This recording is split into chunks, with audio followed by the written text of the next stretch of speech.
already about a month away from only having Madden to get our NFL fix. So for today's video, we'll go over sort of the conception of the game, which was actually instrumental in EA, Electronic Arts, even existing, all the way to 1996, when basically Madden became the best-selling sports video game franchise of all time. And you know what, let's say this: if the video gets to 100 likes, then we'll make a part 2 with sort of the modern side of its history leading up to 2024, where we are now. And of course, a huge thank you goes out to Evan for suggesting this topic, Madden NFL, in the comments of a previous video. Thank you, Evan. And the final piece of housekeeping, I haven't used it yet, but the PS4 Controller is back for some extra triggers. So, to get a good idea of where Madden came from, we actually have to go back further than you might think in time, all the way to the 1960s. See, there was this tabletop game called Stratomatic Pro Football, and maybe the best sort of comparison you can draw, or that I can think of, is D&D. So you'd have these football players represented by their player card, which had a bunch of stats, a bunch of numbers, and each player, so each athlete, had like a series of ratings and tables for dice rolls. And then the human player had to make strategic and personnel decisions for their team based on all of these sort of printed charts. Now there was this kid. He was in his teens in the 60s, in the late 60s, and his name was Trip Hawkins. Now, if you're a big fan of, big gaming fan, or a big fan of gaming history, you might already know where Trip is going to end up. But he was obsessed with the game, the Stratomatic Pro Football game. And to be fair, when he was a teen, he tried to basically make a knockoff version of the game, or we'll say put his own spin on the game. But it never really took off. And, life moves on. He got into computers, decided to go to Harvard to study strategy and game theory, applied game theory.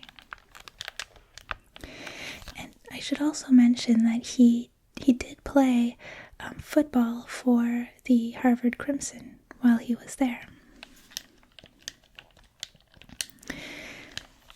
So while he was there, studying game theory, playing football, he started getting this idea of making a game like the Stratomatic football game, but for the computer. He figured, one of the biggest deterrents in playing the game was really its complexity. And, the rules, the calculations, the stats. And so he figured if he could leave all that up to a computer to figure out, it was maybe a good idea. It could appeal to a lot of people.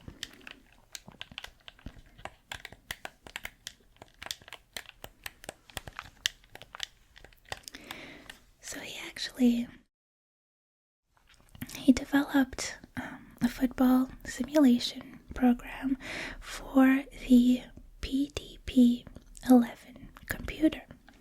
And years and years later, he actually said that the program that he developed predicted that the Dolphins would win the 1974 Super Bowl with a score of 23-6. And in reality, the game ended up being 24-7 for the Dolphins.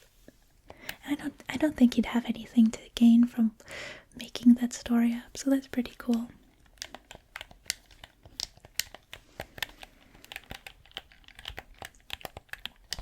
But again, life moves on. This was just sort of a passion project for Tripp. And so he graduates from Harvard. He goes on to get an MBA from Stanford. And eventually, by the sort of early 80s, Tripp is the director of strategy and marketing at Apple Computers.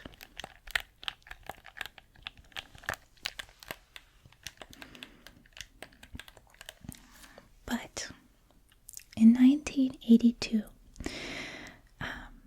Tripp decides to leave Apple to create his own video game publishing company. And sort of his personal reason for wanting to do that was to finally make and sell a sort of computerized version of games like Stratomatic. So he calls his company Electronic Arts.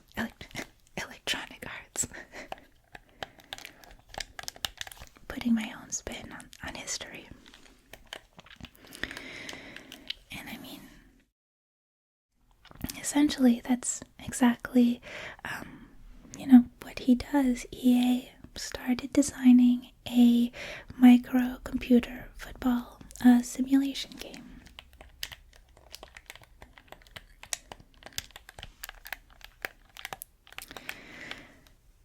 So while they're working on that, Tripp, ever the businessman, he approaches Joe Montana, who I think was his favorite player. And he talks to him about endorsing this future game that EA will have when it eventually comes out. But Joe Montana, he already had a deal with Atari, so conflict of interest.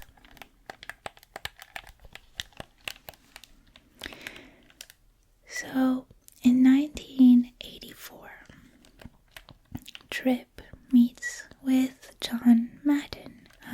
At this point, Madden is retired from coaching football and he's a broadcaster. And Tripp tells Madden he's working on this sophisticated football simulation game and that he wants Madden to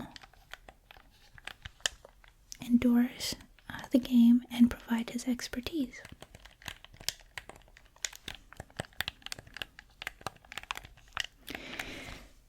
Now, John Madden, he didn't know the first thing about computers, investing in, technology, anything like that.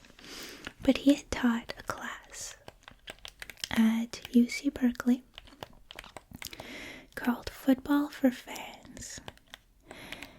And he thought that this program that Tripp was describing sounded like a good teaching tool, and also a good tool for testing plays and testing football strategies. So he agrees to be part of the project.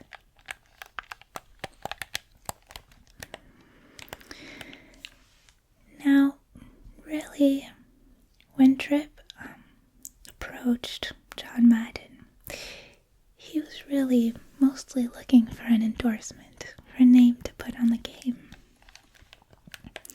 He probably didn't expect Madden to care so much about what was going into the game.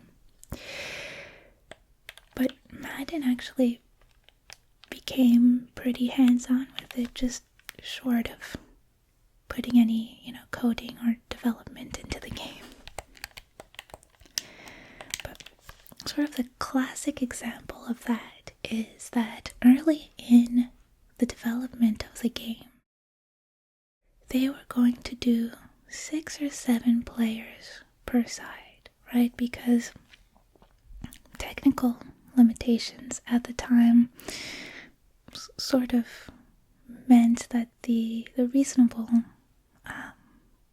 expectation for the game was to have a maximum of 15 different players on the field at once. But Madden insisted on having 11 players per team,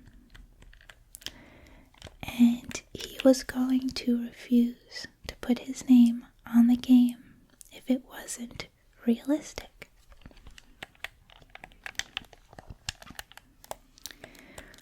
And that kind of input, which I think ended up, contributing, being essential to the success of the game, it created a lot of delays. EA was going to need 3 years just to make a game that could be played on contemporary home computers with 22 players involved. And at the time, 3 years was still more than double the length of the average development process.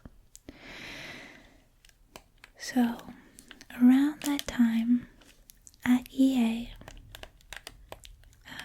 the project became known as Tripp's Folly. And Madden, he had already been paid the $100,000, he just thought EA had abandoned the project.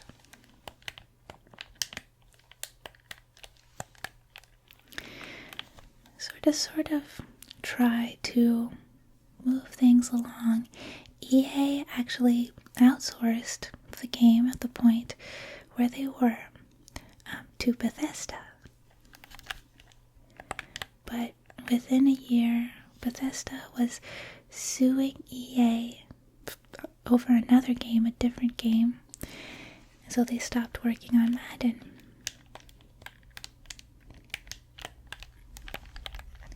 Now the project came back to EA, and EA did put in one final push to get this project done. Tripp was not going to allow it to just disappear. So in 1988, 6 years after Tripp left Apple to create EA, to develop a Stratomatic type of game, John Madden Football was released for Apple computers. Now, that first game, as we've seen with FIFA and with NHL so far on the channel, they didn't have the licenses for NFL teams or player names. What they did have was, first of all, John Madden gave them the 1980 Oakland Raiders playbook. So they had those plays. And EA also hired a sports writer named Frank Cooney. And Frank, obtained real plays from other NFL teams as well. So the strategic side of the game was really sound. That being said, having those 11 players that Madden wanted caused the game to run pretty slowly. And in the end, it sold moderately well, but it wasn't a standout by any means. So then, in early 1990, EA hired Park Place Productions to develop a John Madden football for the Sega Genesis. I remember we talked about Park Place in the NHL video. Park Place had already developed another football game for the Genesis called ABC Monday Night Football, which had like arcade style action heavy gameplay, and EA was impressed by that work, so they chose Park Place for the console version rather than doing it in-house. Now, the funny thing about this, not funny haha, but funny in a legally ambiguous way, is that EA reverse engineered the Sega Genesis so that they could develop the game and then sell it without paying the standard license fee per cartridge to Sega, which was $8 to $10 at the time. $8 to $10 per cartridge sold. They reverse engineer the console. They can sell the cartridge that doesn't have Sega's name on it, but they can still work on the Genesis. But then as a compromise, to try to be nice a little bit, EA proposed to Sega that if they did license the Sega name, they would pay Sega a $2 fee per cartridge, with I think like a $2 million cap, $2 million cap on that fee. So $2 per cartridge, and then if they sell 1 million cartridges, then they don't owe them a fee anymore. And they basically told Sega, our lawyers say that we're okay to go forward without you guys anyway. So, do you want $2 per cartridge? Or do you want $0 per cartridge? So, Sega agreed.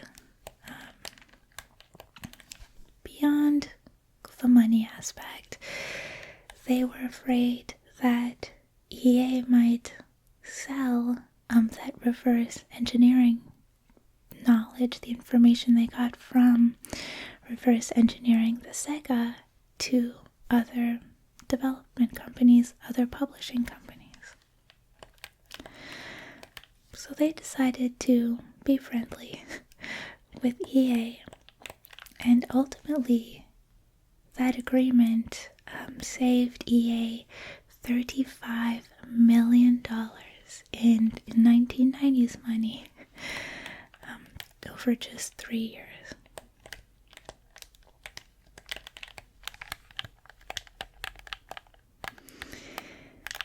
And this game, John Madden Football for the Genesis, blew up. It sold 400,000 copies when EA was only expecting to sell, I think it was 75,000 copies. And it was actually the first killer app for both EA and Sega. So a killer app is basically a software that is almost more valuable than the platform that it's played on, right? So people are willing to buy the platform just to be able to play the game or the app in question. So think of like Space Invaders for Atari or GTA for the PlayStation 2.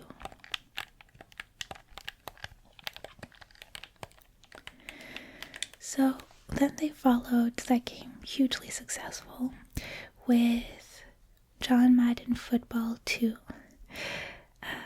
which basically had a bigger playbook, and it was called John Madden Football 92 for the Genesis. And famously, that game had an ambulance that would come out onto the field if you had an injured player, and it would just like drive through.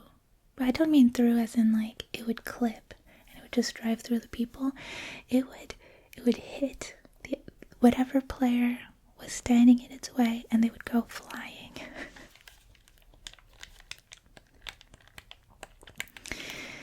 And then EA decided to really focus on the console versions for future installments. That's, as they could see, was really where the hype was, and of course where the money was.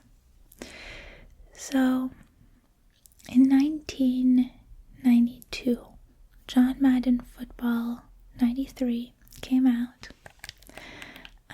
and that was for the Sega Genesis and the SNES. I've heard, this was never my platform, and do people pronounce it SNES? I've always just said SNES. I don't know. That's besides the point. Then same thing for Madden NFL 94. So at this point, we get the proper nomenclature that we're using today. It goes from John Madden Football 93 to Madden NFL 94. And the reason for that is that was the first game where EA had the official NFL license. So now the teams are named after their real-life counterparts instead of just being the name of the city. Although they still didn't have the NFLPA, the Players Association license, so the rosters still used made-up names.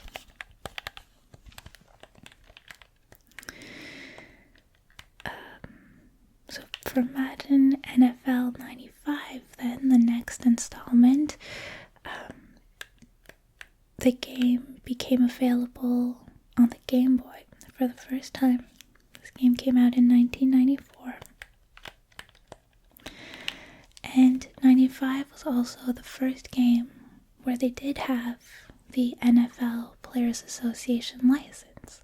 So now you have the complete game, you have the playbook, or at least the older playbooks, the NFL teams and the NFL players all in the game.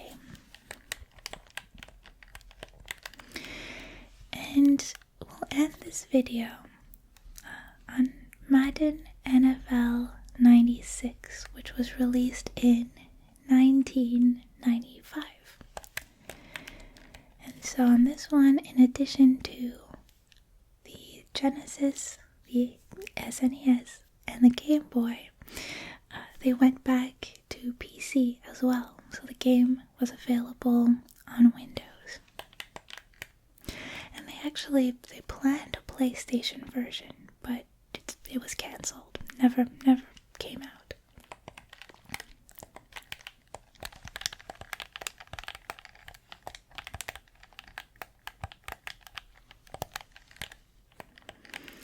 And by the time 1996 rolls around, Madden NFL was the best-selling sports video game franchise up to that point, with more than 8 million units sold.